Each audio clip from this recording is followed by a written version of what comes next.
ಧರ್ಮಸ್ಥಳ ಧರ್ಮಾಧಿಕಾರಿ ಡಾಕ್ಟರ್ ವೀರೇಂದ್ರ ಹೆಗ್ಗಡೆಯವರು ಗ್ರಾಮಗಳ ಸರ್ವತೋಮುಖ ಅಭಿವೃದ್ಧಿಗೆ ಟೊಂಕ ಕಟ್ಟಿ ನಿಂತಿರುವ ಮಹನೀಯರು.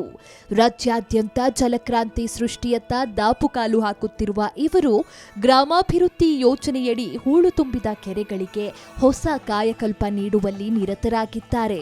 ನಮ್ಮ ಊರು ನಮ್ಮ ಕೆರೆ ಯೋಜನೆಯಡಿ ಕರ್ನಾಟಕದ ಬಹುತೇಕ ಎಲ್ಲ ಜಿಲ್ಲೆಗಳ ಕೆರೆಗಳ ಜೀರ್ಣೋದ್ಧಾರ ಮಾಡಲಾಗುತ್ತಿದೆ.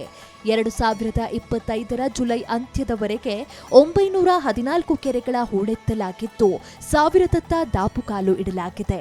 ಇದರಿಂದ ಸುಮಾರು 300 ಎಕರೆ ಕೃಷಿ ಭೂಮಿಯಲ್ಲಿ ಅಂತರ್ಜಲ ಹೆಚ್ಚಿಸಿದಂತಾಗಿದೆ. ಗ್ರಾಮಗಳಲ್ಲಿ 38 ಬೋರ್ವೆಲ್ ಹಾಗೂ 6 ಸಾರ್ವಜನಿಕ ಬಾವಿ ತೆರೆದು ಕುಡಿಯುವ ನೀರಿನ ಸಮಸ್ಯೆ ಕಾಣಿಸದಂತೆ ಜಲ ಸಂರಕ್ಷಣಾ ಕಾರ್ಯ ಕೈಗೊಳ್ಳಲಾಗಿದೆ. ಈಗಾಗಲೇ ಕೆರೆಯಲ್ಲಿ ನೀರು ಶೇಖರಣೆಯಾಗಿ ಹುಲಿ ಮತ್ತು ಸಿಂಹಧಾಮ ಅರಣ್ಯದಲ್ಲಿರುವ 450 ಪ್ರಾಣಿಗಳಿಗೆ ನೀರು ಲಭ್ಯವಾಗಿದೆ. ಇಷ್ಟೊಂದು ವಿಸ್ತೀರ್ಣ ಹಾಗೂ ಪ್ರಮಾಣದ ಹೂಳಿನ ನಿರ್ಮೂಲನೆಯಿಂದಾಗಿ 2100 ಕೋಟಿ ಲೀಟರ್ನಷ್ಟು ಹೆಚ್ಚುವರಿ ನೀರು ಆ ಕೆರೆಗಳಲ್ಲಿ ಸಂಗ್ರಹವಾಗಿದೆ. ಧರ್ಮಸ್ಥಳ ಗ್ರಾಮೀಣ ಅಭಿವೃದ್ಧಿ ಯೋಜನೆಯಡಿ ನಿಜಕ್ಕೂ ಕರ್ನಾಟಕ ರಾಜ್ಯದಲ್ಲಿ ಜಲಕ್ರಾಂತಿಯೇ ಸೃಷ್ಟಿಯಾಗಿದೆ.